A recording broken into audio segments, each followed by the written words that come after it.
my gracious. Even back in high school, Jennifer inspired more than Y cambié la imagen por vender discos. Come on, shake your body, baby, do that conga.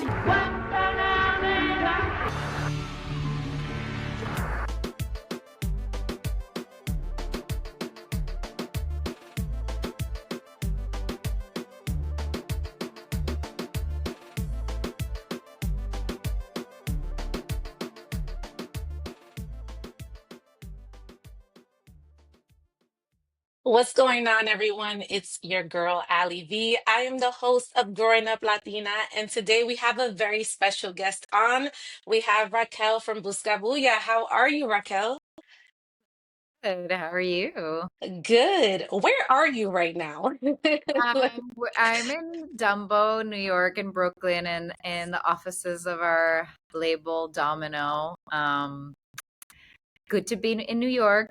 Good to be back in New York. We came from home from Puerto Rico, and we are just visiting for 2 days. So I'm excited. It's nice to be back. I mean, we lived here for 10 years, so it's like a second home to us. So I'm excited.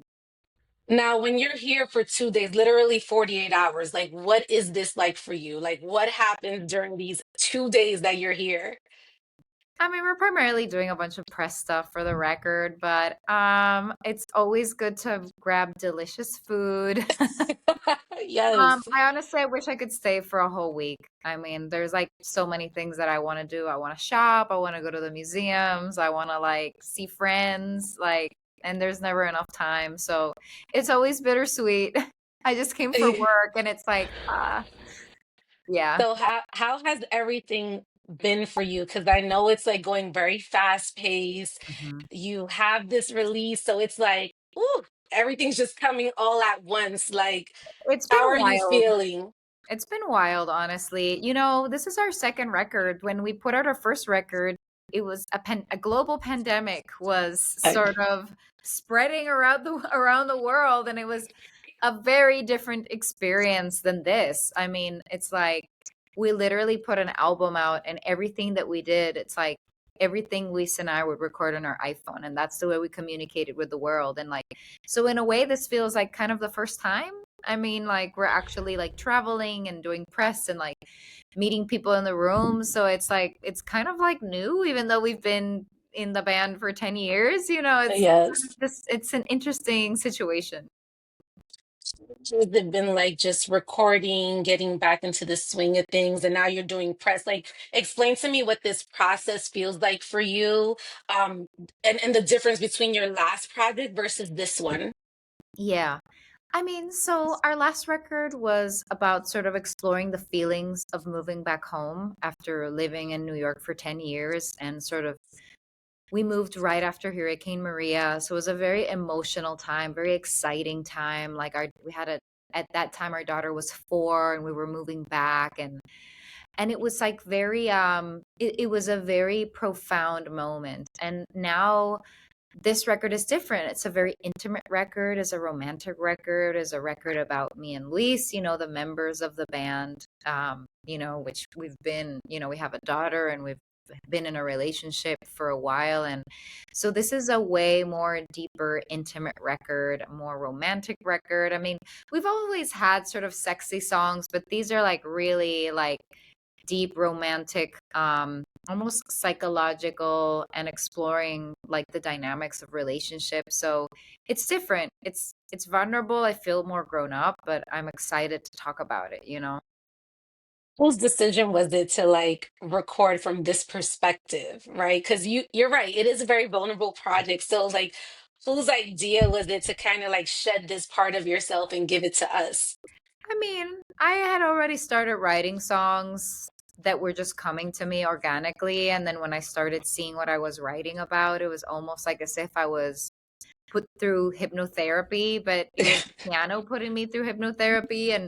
And this is what was coming out. And one day I remember having dinner with Luis and saying, like, I think this record should be about us. And I actually invited him to sort of write from his perspective too. And at the beginning he was like, no way, like we're not gonna go there, it's too intimate. And then I felt like I mean, our favorite artists have all been vulnerable and intimate and risk-taking, so why shouldn't we? And then that's, and then the rest is history. And then we got into the studio for months and poured our hearts out, and that's what came out. I think that's special when an artist can really tap into that vulnerability and their truth and like just kind of sit in that authenticity. Just because as a listener, like someone who's like listening to this, it hits a little different for us, right? Like it feels like, wow, like I can't believe this person's like really going through this. I can't believe like they're like me. You know what I'm saying? Like Yeah. there's a lot of similarities. You said if art isn't about putting yourself first, excuse me, about putting yourself in this vulnerable position, then what is the point? What was the hardest truth that you had to face while making this project? Hmm. Well, I mean, I think that, being an adult is hard. Sometimes having to unlearn things that we've learned as children, things, the way that we learn how to love, certain things that that you do that might keep the people that you love away, like hard truths that you have to kind of really look at yourself in the mirror and wanting to do the inner work and like saying like, why do I do this? Where does it come from? And how can I change it? And that's not easy. It's not Yeah. easy, but that's the type of person I want to be. I don't want to be the same person. I want to keep evolving. I want to keep learning things about myself. I want to keep learning things about my parents, my upbringing, and like I have a child and she's also a mirror to me, and I don't want her to go through the things that maybe that I went through. So that's not easy. It's hard work, it's inner work. It's going there and wanting to face the challenge is something that I want to do. Like I want to be brave, you know what I mean? And that was not easy. And the album was just sort of in a way kind of like a couples therapy or like therapeutic also for myself and like in understanding things about myself. So it was a journey. Because, you are very like spiritually tapped in. Are you drinking green juice? I love this. Matcha. Yes. Okay. You're very spiritually tapped in. Like, where does that like side of you come from? Was this like something that you have seen around you growing up? Like, where did that come from? Yeah. I had a very devout abuela. She would Mhm. prayed a lot, very Catholic. But also my mother was also she had a lot of books like ranging throughout. My mother is still a very spiritual woman, not just sort of Catholic or religious, but also like she's read books throughout like different religions and philosophies. And she really opened me up to that. And I think we're also like our culture, I feel like I'm a little bit of a brujita. You know what I mean? Sometimes I feel like I'm like, I don't know. I think like I've opened up sort of my third eye and like I like to kind of observe life now from a different lens and like I've chanted with Buddhists and I also honor kind of like my Catholic Latina upbringing. And I find righteousness in all of these different places, philosophies, religions, and and I guess like, that's where it comes from. And I want to keep living life like that because it's profound and it's really helped me transcend really hard times and it's given me a lot of strength to kind of keep going. I couldn't imagine my life without a spiritual practice. I think it's just so important to keep us grounded. And as an artist, you need to keep like the faith going to know that like your art is gonna sort of sustain you. So it's like there's no other way. So that's where it comes from. Well, I want to take it back for a bit, only because I feel like so much of who you are stems from like who you were, right? And obviously is the evolution. You change the things you probably like back then are not the things that you like now. But I want to take it to La Sala. Like, Mhm. what was your sala like growing up? Like, what novelas were you watching? What music were you listening to? What food were you eating? Like, paint me that picture. Like, who was around during this time? Yeah. Definitely. Well, my mother is half Puerto Rican, half American. So it's kind of interesting because um, where I saw the telenovelas was in my grandmother's house, like, and that's where I had like the really good, like the legit Puerto Rican food. Like my abuela was just like really, really good at it, and I think that I got a lot of that from her. That sort of romantic sense. She would watch all of them: the Brazilian telenovelas, the Colombian telenovelas, the Puerto Rican telenovelas. I think that she wasn't even like necessarily invested in them. They would just play all day. Yeah. And it was kind of a fun place to go. And then in my house, I think we were a little bit more modern, you know, like MTV was on and like um but still my mother was still like definitely listening to Luis Miguel. I mean, this was like my mother's like she was in love with this man and like hearing romances and listening to all of his music. Like, you know, it was a lot for me. Like romantic music, power ballads from the 90s. They really formed me, and it's rare now, and like I yearn a lot for those days. Where people were very romantic and what sort of the ridiculousness of the telenovelas. I mean, it was over the top, but still, I miss that people don't love that way anymore, you know? And Mhm. I wonder, like, how we could still sort of like love that way again. You know what I mean? Like, I like it, you know? You know, it's crazy because even like the songs, right? Like just even the way, and I always say it, I'm like, for some reason, like Spanish songs hit different than like an Oh, hell English yeah. song, Oh, right? hell yeah. Just Yeah. like the way our love songs just are is just like it's so extreme, it's so dramatic, but it's like you get a feeling. And I feel like and not many artists do this, and I always bring up La India. Like she was like the perfect person. Like when La India sang, Yeah. oh man, Oh, it man. You was know, like you felt the heartbreak. You wanted to find out who that person was that broke her heart because you wanted to beat him up for her. What do you think we've inherited emotionally from those old records? I mean, well, Latina women were intense. We're intense. The Puerto Rican women were intense. I think that we love intensely. I don't know if it's the heat of where we come from.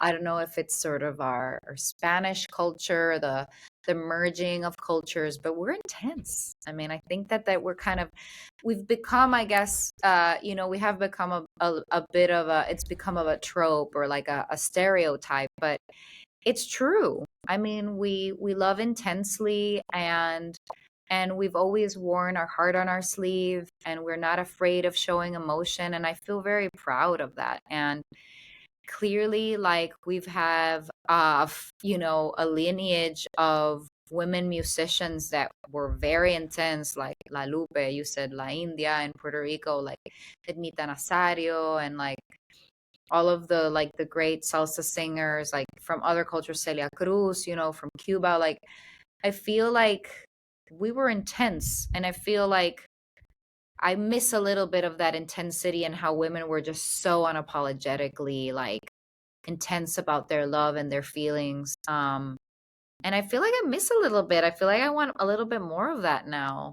But I feel proud of them and I'm super inspired by them. And I am a soft singer and I'm still Yes. myself, but I did want to incorporate a lot of that yearning and that sort of loss and emotion into this record. Where do you draw inspiration from? Is it like the singers that have come before you, or is it the things that you see? Like, where are you drawing this inspiration to make like this incredible music and I the mean, incredible sound? Because the sound is amazing, by the way. thank you. It's a little bit of both. I think I have one foot in the past. I love seeing, you know, I collect records. I love seeing a lot of like old TV shows from Puerto Rico. I am obsessed with like artists from the past. I love seeing things that when I see them, they just seem so fresh now because they're sort of like so out of our time. Like I love things that are like almost kind of ridiculously like dramatic and I'm inspired by that. But then I'm also very much inspired by what's going on now. Like I'm inspired by reggaeton and I'm inspired by sort of new producers that are coming out. I'm inspired by alternative music from other cultures.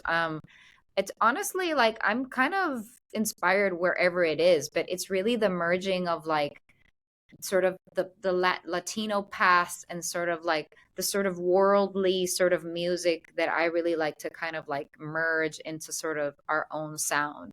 And it's really the combination of both the tension between both that I really like. I've always loved to put things that you wouldn't normally see together. Like I've always loved to do that with our band. I think too, like you have really you've been able to kind of mix like the art and the, I guess, relationship where it doesn't get so blurry. But I wonder for you, just like behind the scenes, does that get blurry for you? Oh, hell yeah. Like what? Mhm. It Yeah, does. it is blurry. I mean, Luis and I have been in a band for a very long time, and we've also, we have a daughter, and we've had a relationship for a long time, and it has been very hard to know where to draw the line. And I think that in a way, that complexity is what we poured out into this record. I mean, like you sort of wonder like can a couple work together, can they be creative together? And it's weird because in a way it's sort of the thing that brought us together. I mean, we had a lot of fun in the studio, but after a while it can be, stifling, or each person wants to be their own person, or like you can't separate a day of maybe a stressful day of work from like coming back and like now being in a relationship. It's not easy, and what we did is that we took that complexity and we put it in the album. I mean, we just used it as fuel, like creative fuel.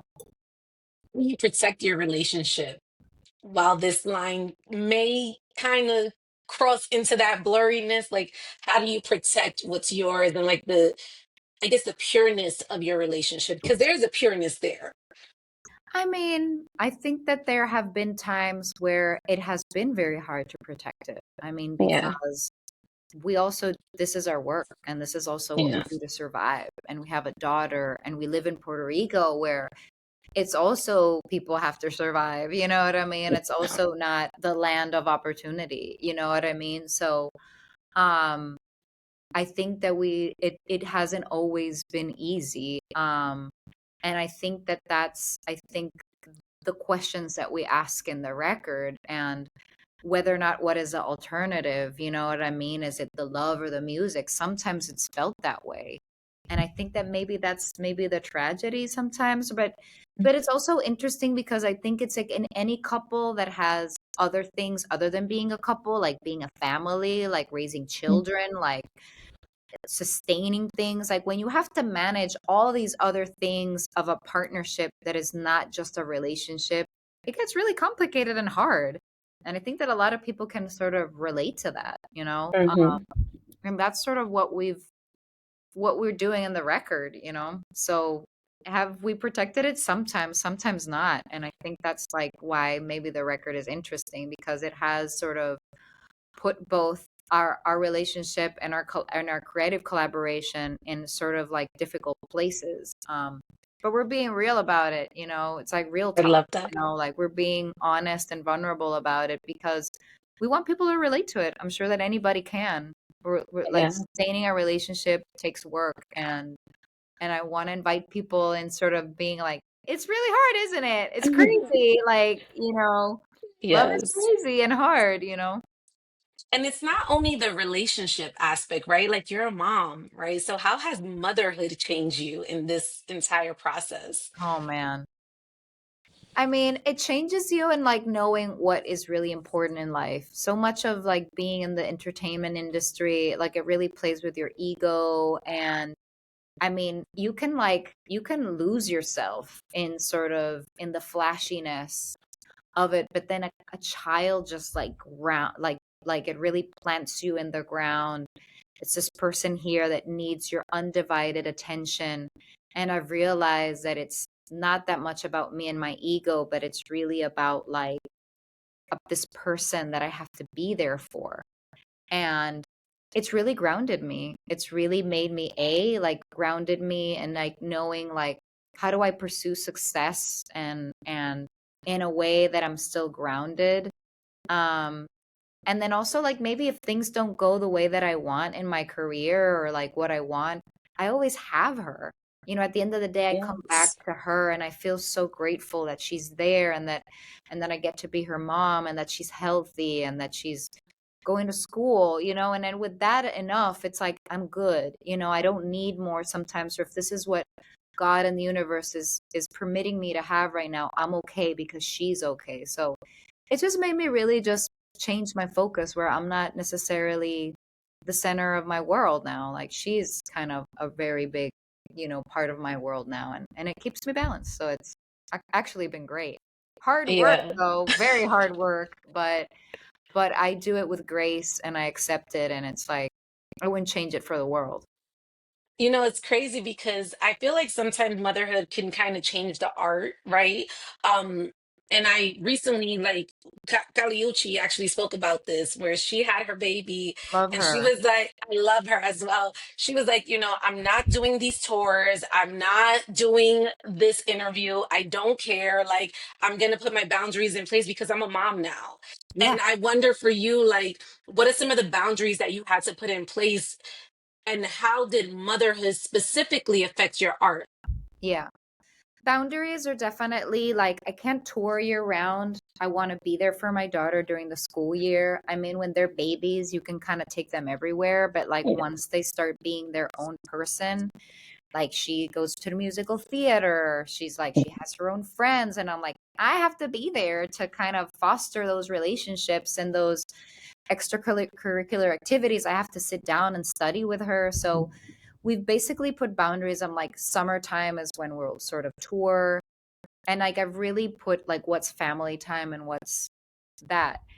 She has changed me because children are just so free and she's Yeah. just like anything goes and she inspires me because she's just she doesn't have the preconceived notions of the world and she doesn't want to please anyone but herself and her creativity is just wild and I look at her and I'm like sometimes I'm like I want to feel as excited and as wild and unafraid to do what she does. Like sometimes I'm inspired by her cartoons, by the things that she's talking about.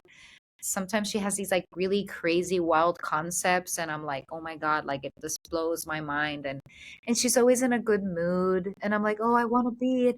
But it's like she's in such a good mood. Like I want to be in that good mood, you know, like so she's just like she's like a sunshine and she's Yeah. really helped me be more unafraid of my art and who I am.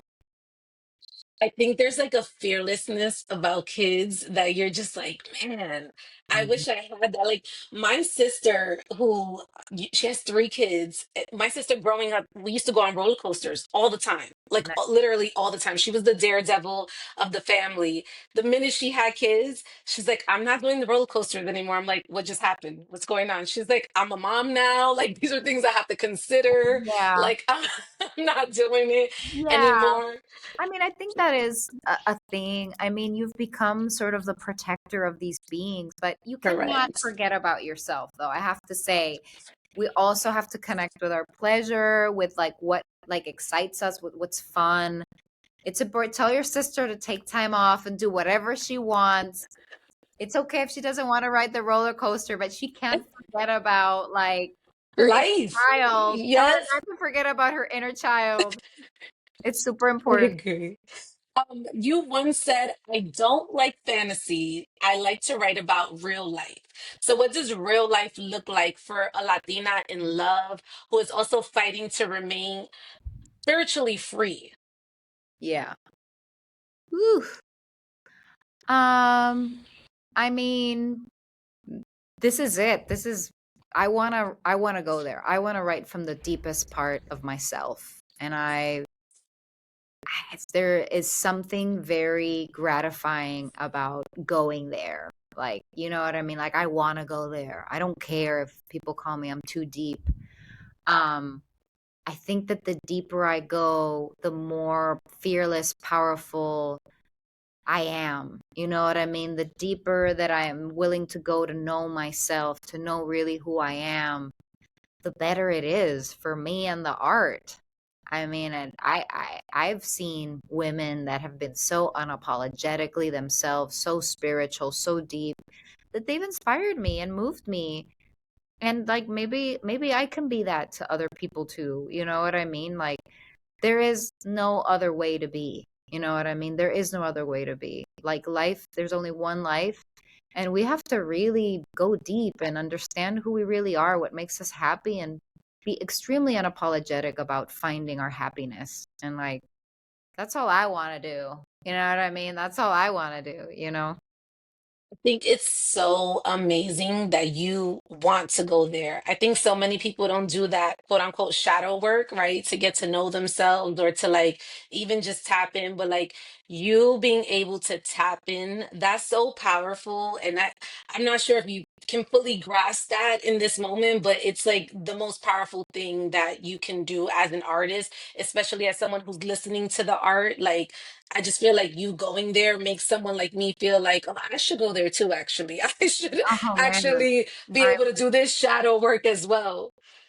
I hope so. I mean, I feel like it is an album about love, but also like if we're better people, we're better lovers, we're better people to society as well. So I think that maybe this is the way that maybe I can contribute as a citizen of the world. You know, it's like Yeah. let's all look inside a little bit deeper. Let's not be superficial or just think about superficial things. Let's try and make a little space to kind of to do that. Like we'll be better Mhm. off, I feel, and we'll be better off as a society too. And I think we really need it right now. Where We so everybody's need so it. isolated and like everybody's kind of a little bit, relating on a superficial level. And I think we need to just be more spiritual as a society because so much of it's been lost. Sort of like people used to be very spiritual, my abuela and like all my ancestors, and like it seems like we don't have that anymore around us. Like people see it as this weird thing, but this is what kept people surviving and alive and together. And like we can't forget that. We have to create like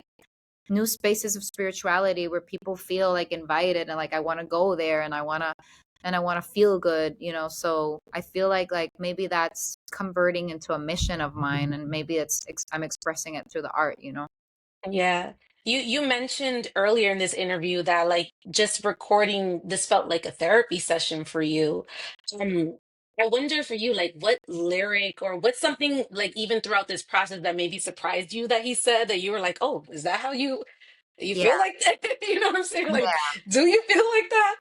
Yeah, totally. I mean, Luis's songs were, I have to say, I had to really humble myself, but that's what I wanted. Because in therapy, each person really needs to talk from their heart, and Yeah. and you're not gonna like sometimes what you hear. But I think what I like about the idea is like when you finally release all shame and you listen to them and you take full responsibility for like who you are and what you've been doing, and you're able to kind of like sit with that and be like, okay, this is who I am, and maybe it's not the best part of myself, but like I'm ready to receive it calmly and take responsibility and try to do something about it. And I think that is the most powerful thing that that brings me. So it was uncomfortable and it was hard. And just as it was hard for me to write my songs, but hopefully it's like it's out there. Just expressing is therapeutic. And so I'm happy and I'm humbled and I'm happy because it was our truth. And it's like and I like to feel proud that we were brave enough to tell our truth. Yeah. Do you feel like, how do you feel now in terms of like your relationship with him? Do you feel like this for sure brought you closer? Do you feel like maybe there were still questions that may have been unanswered? Like what is the ultimate, I guess, feeling between the both of you guys? Yeah. Well, the record hasn't come out, and it Hmm. still feels like, I mean, I think it continues to be a therapy. And I think it's been interesting because in the process, I think we're getting to know each other even more after even, 11. I mean, we've already known each other for 14 years. Um, we're still in that process. The record hasn't come out. We're still gonna play it live. Um, There is no resolution. I think what's been happening is that the record has made us start to really kind of understand things about ourselves that we hadn't understood before. And the process is ongoing and it's still unfolding.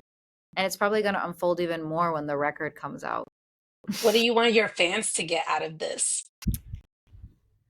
I want my fans to get on the ride of like the deepness of love and to not be afraid to kind of come on this journey with us, to understand that love is hard, that it takes work, that it drives us crazy, um, and that it's okay to kind of have longing and wanting to be romantic. Like I want people to not to release any sort of shame about, understanding themselves and also like loving in the way that they love and wanting to be loved in the way that they want to be loved. I don't know. I kind of I want it to be cathartic. I want people to kind of like enjoy it in a way where it's not superficial. Like I want people to both dance and cry.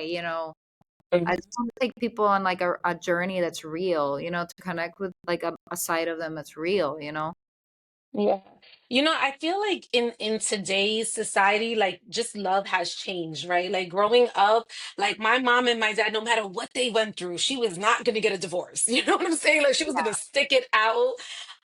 And this is just like kind of the way we grew up, right? Like it didn't Yeah. matter what battles they were going through. Like she was like, I'm a wife, period. And that's it. I love my husband. Doesn't matter what we go through. I'm gonna stick it out. What does it mean to like choose someone every day, even when love isn't on the forefront, even when it isn't romantic, even when it's like the ugly parts, but you're still choosing them?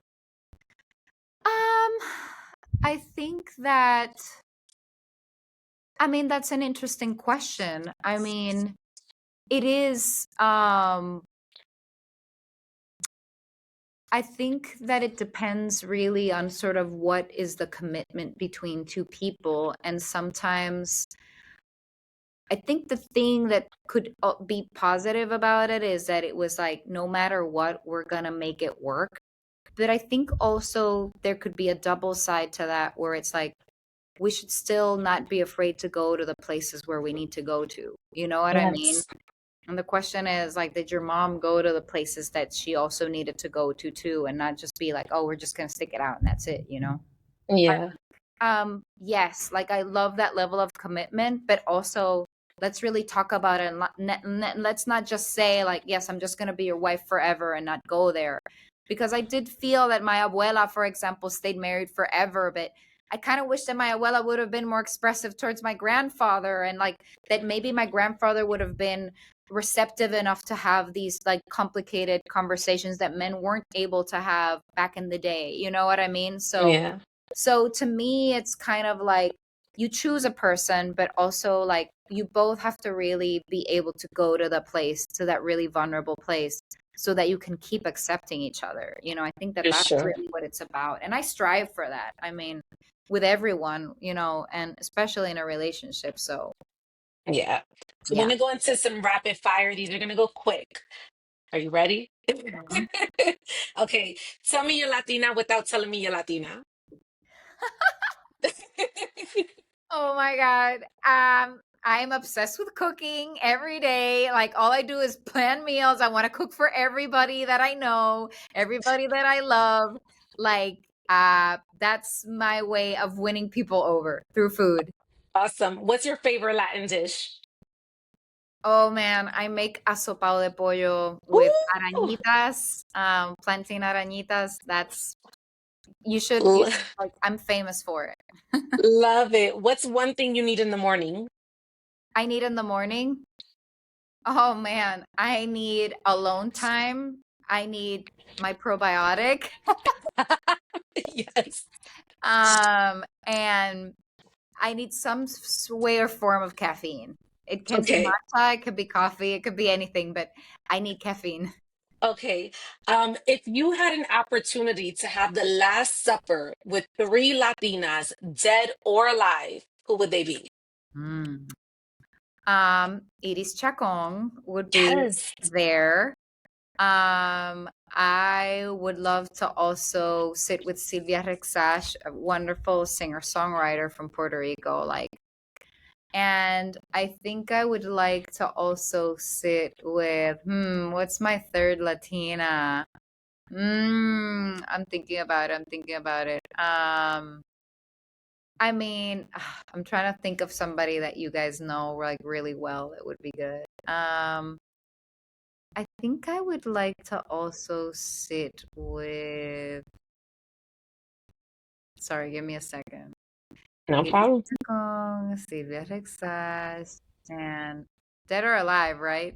Dead or alive. And I would love to sit down with Rita Moreno. I would Yes. love to sit down with her. Yes.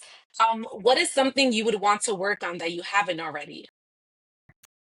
Um, I would love to work on something related to fashion. I don't know what. I would love to kind of develop something. I was a textile designer before being a musician, and I've always wanted to design something. Like, Yes. What does it mean to you to be Latina? oh man, I love how, as I said, I love how fiery we are, how we show our emotions, we don't hide them. I love how unapologetic we are.